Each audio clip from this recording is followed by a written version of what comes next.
नमस्कार दोस्तों, 26 नवंबर 2008 का दिन तो आपको याद होगा ही।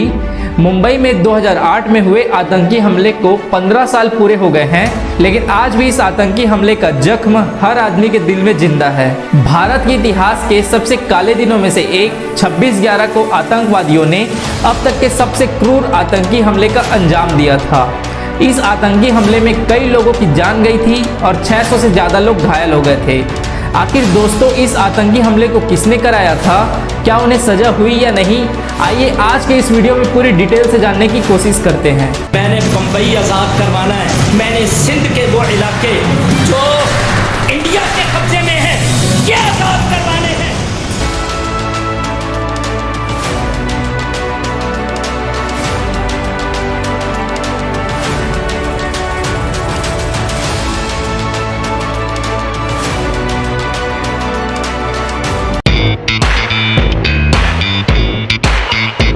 छब्बीस नवंबर 2008 मुंबई शहर के लिए एक ऐसी तारीख थी जब शाम के ढलते सूरज के साथ ही साथ मुंबई का इतिहास एक काले साये से ढक गया था। उस शाम पाकिस्तान के 10 आतंकवादी अपने खतरनाक मिशन को पूरा करने के लिए समुद्री रास्ते से बोट की मदद से आए थे। 10 साधारण दिखने वाले नौजवान जिनका खौफनाक चेहरा पूरी मुंबई को आतंकी हमले के बारे में इंट्रोड्यूस कराने वाली थी। AK-47 राइफल, ग्रेनेड और कई सारे भयानक हथियारों के साथ उन 10 आतंकवादियों ने Taj Mahal palace hotel, Oberoi Trident hotel, Chhatrapati Shivaji Maharaj terminal railway station और नरीमन हाउस में अंधाधुंध फायरिंग कर हर तरफ लाशें बिछा दी। मुंबई में आतंक का खौफ और ये भयंकर धमाके पूरे 3 दिनों तक होते रहे। इस भयानक अटैक में 164 लोगों की जानें गई और 600 से भी ज़्यादा लोग घायल हो गए। और इतने भयानक हमले को अंजाम देने के पीछे हाथ था लश्कर-ए-तैयबा नाम के एक टेररिस्ट ऑर्गेनाइजेशन के कुछ खौफनाक चेहरों का। तो आखिर कौन थे 26/11 अटैक के असली मास्टरमाइंड्स? सब हॉस्टेजेस को मार दो, अपना फोन ऑन रखो ताकि हम भी गोलियों की आवाज सुन सके। लोगों को उठा के बिठाओ और उनके सर के पीछे से गोली मारो। ये सख्त इंस्ट्रक्शन थी उन 10 आतंकवादियों के लिए जिन्हें अटैक के वक्त लगातार ये याद दिलाया जा रहा था कि उन्हें किसी भी व्यक्ति पर रहम नहीं दिखाना है। उन आतंकवादियों को अपनी आखिरी सांसों तक मासूम लोगों की जान लेने का आदेश था और ये इंस्ट्रक्शन उन आतंकवादियों को लगातार दी जा रही थी पाकिस्तान के एक कंट्रोल रूम से। पाकिस्तान से आ रही इन फोन कॉल्स के पीछे था 26/11 का सबसे पहला मास्टरमाइंड और उन आतंकवादियों का ट्रेनर जमीउद्दीन अंसारी उर्फ अबू जुंदल। महाराष्ट्र के बीड जिले में पैदा हुआ एक आम इंश्योरेंस एजेंट का बेटा जुंदल वो इंसान था जिसने इन टेररिस्ट को ऐसी ट्रेनिंग दी थी ताकि वो सभी बाकी मुंबई वासियों की तरह ही लगे। क्योंकि जुंदल भारत में ही पैदा हुआ था, उसने टेररिस्टों को हिंदी बोलना, मुंबई बोली और वहाँ के रहन सहन को सिखाया।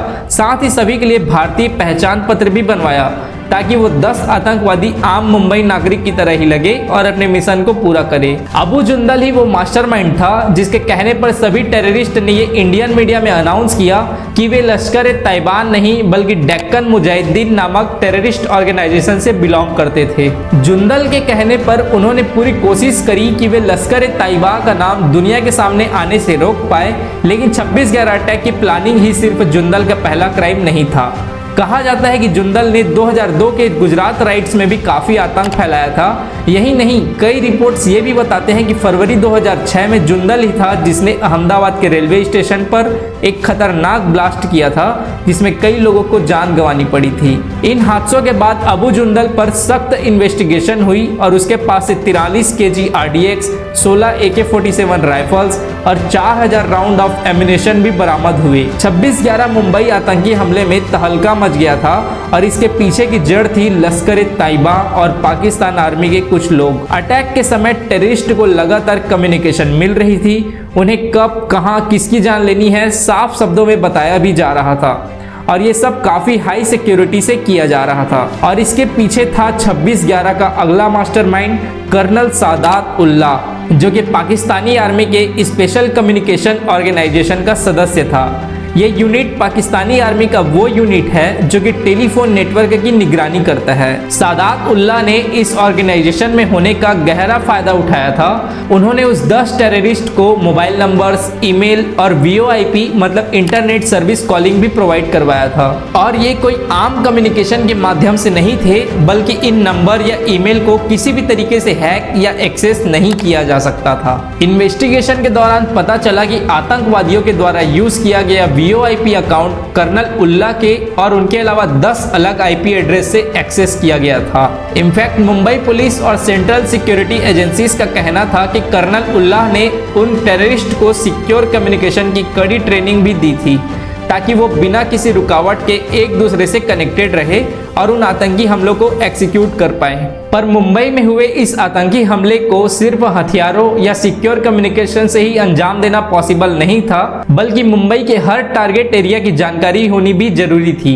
और मुंबई के हर टारगेट एरिया की पूरी जानकारी दिलवाई 26/11 के अगले मास्टरमाइंड डेविड हेडली ने। डेविड हेडली एक अमेरिकी आतंकवादी है जिसका जन्म वाशिंगटन DC में एक पाकिस्तानी डिप्लोमेट के घर हुआ था। लश्कर-ए-तैयबा के इस भयानक प्लान को अंजाम देने के लिए मुंबई के होटल, वहां के नक्शे और हाई प्रोफाइल लोगों की जानकारी की जरूरत थी और यही जानकारी बहुत सावधानी के साथ दी डेविड हेडली ने। हमलों से पहले 2007 में डेविड हेडली कई बार मुंबई आया था, यहाँ के लोगों के साथ घुल मिल कर रहा और हाई प्रोफाइल लोगों की इंफॉर्मेशन जमा करते रहा। अपनी ट्रिप्स के दौरान मुंबई को अच्छे से जानने के लिए वहाँ एक जिम ज्वाइन किया और हर रोज महंगे क्लब्स में पार्टी करने भी जाता था। इन्हीं सभी प्लान्स के साथ हेडली ने कुछ सेलिब्रिटीज के साथ भी अपना पहचान बढ़ाया। वह अक्सर अपने ट्रिप में ताज होटल में रुका करता था, साथ ही वहाँ के स्टाफ और आर्किटेक्चर की तारीफ करते हुए उसकी फोटो लेता था जिससे वह अपनी प्लान के मकसद को पूरा कर सके। 2007 में हेडली अपनी वाइफ के साथ ताज होटल व ओबेरॉय ट्राइडेंट में ट्रिप के दौरान आया था ताकि वो एक सामान्य नागरिक ही लगे। हेडली ने जो भी जानकारी मुंबई के बारे में इकट्ठी की थी वो सारी उस आतंकवादी संगठन को पहुंचा दी। इनकी दी हुई जानकारी से ही उन 10 टेररिस्ट को मुंबई के चप्पे चप्पे के बारे में पता था। इन तीनों मास्टरमाइंड को लश्कर-ए-तैयबा ने काफी लंबे समय बाद भर्ती लिया था और लश्कर-ए-तैयबा का फाउंडर है 26/11 का चौथा और सबसे बड़ा मास्टरमाइंड हाफिज सैयद। हाफिज सैयद ऐसा नाम है जो सिर्फ 26/11 अटैक से ही नहीं बल्कि कई आतंकी हमलों से जुड़ा हुआ है। 2001 में लश्कर-ए-तैयबा के कुछ मिलिटेंट्स ने भारत के संसद भवन के अंदर खतरनाक ब्लास्ट किए थे। उस ब्लास्ट में कुछ पुलिसकर्मी, सुरक्षाकर्मी और एक माली की बेरहमी से मौत हो गई थी और इन अटैक्स का जिम्मेदार था हाफिज सैयद। इन अटैक्स के बाद हाफिज सैयद का नाम 2006 के मुंबई ट्रेन ब्लास्ट से भी जुड़ा था। 2006 में मुंबई के चर्च गेट से जाने वाली कई लोकल ट्रेन्स के फर्स्ट क्लास में प्रेशर कुकर के अंदर बम को रखा गया था। इस इंसिडेंट से मुंबई लोकल ट्रेन में 7 खौफनाक ब्लास्ट हुए थे जिसने लगभग 209 लोगों की जान ले ली और 700 से ज्यादा लोग घायल हो गए थे। लेकिन ऐसी खतरनाक मिशन को अंजाम देने के बाद भी हाफिज पाकिस्तान में कई साल खुलेआम घूमता रहा। वो 26/11 के अटैक के लिए प्लान बनाता रहा और ऑर्गेनाइजेशन में टेररिस्ट की भर्ती लेता रहा। हाफिज के खिलाफ इतने सबूत होने के बाद भी उसे गिल्टी प्रूफ करना मुश्किल था। इवन 2017 में हाफिज ने यह ट्वीट किया था कि भारत उसे चाह कर भी कभी गिल्टी प्रूफ नहीं कर पाएगा। शायद आतंक के खिलाफ आवाज उठाने की जंग अभी काफी लंबी है, पर बात अगर 26/11 के आतंकी हमले की आती है तो उसमें पकड़ा गया था इकलौता जिंदा आतंकी मोहम्मद अजमल अमीर कसाब। पुलिस द्वारा पकड़ा गया इकलौता हमलावर 21 साल का आतंकी कसाब 26/11 अटैक का मेन चेहरा बन चुका है। CSMT रेलवे स्टेशन में AK-47 लेकर घूमते कसाब की तस्वीर आज भी उस खौफनाक दिन का याद दिलाती है। दरअसल कसाब पाकिस्तानी पंजाब के फरीदकोट गांव से बिलोंग करता था। वह बचपन से ही कई हथियारें चुरा लिया करता था और एक बार पहुंचा था हथियार खरीदने रावलपिंडी। रावलपिंडी में उसकी मुलाकात हुई लश्कर-ए-तैयबा के मेंबर से जो ट्रेनिंग कैंपेन के पैम्पलेट बांट रहे थे। उस पैम्पलेट के थ्रू कसाब भी 26/11 अटैक के लिए ट्रेनिंग लेने पहुंच गया। 26 नवंबर 2008 के दिन कसाब इस्माइल खान नाम के टेररिस्ट के साथ CSMT रेलवे स्टेशन में हमला करने पहुंच चुका था। वहां कसाब और इस्माइल ने अंधाधुंध फायरिंग कर खून और बेकसूर लोगों की लाशें बिछा दी। इस इंसिडेंट के बाद पुलिस ने उन्हें रास्ते में ही रोक लिया। वहां इस्माइल की गोली मारकर हत्या कर दी गई और कसाब को घायल कर दिया गया। घायल होने के बावजूद कसाब अपनी सांस रोककर मर जाने का ढोंग कर रहा था और वहां से भाग जाने की कोशिश में था। कसाब का पकड़ा जाना 26/11 इन्वेस्टिगेशन के लिए बहुत जरूरी मोड़ बना। पकड़े जाने के बाद कसाब ने कई फोन कॉल्स के बारे में बताया और दूसरे मास्टरमाइंड्स की पहचान भी कराई। आज जो काम किया, आज का काम करके बाद में क्या किधर जाने वाले थे तुम लोग? मरने वाले थे। कैसे? वो बोलता था कि जन्नत में जाओ। 21 नवंबर 2012 को कसाब को फांसी पर चढ़ाया गया।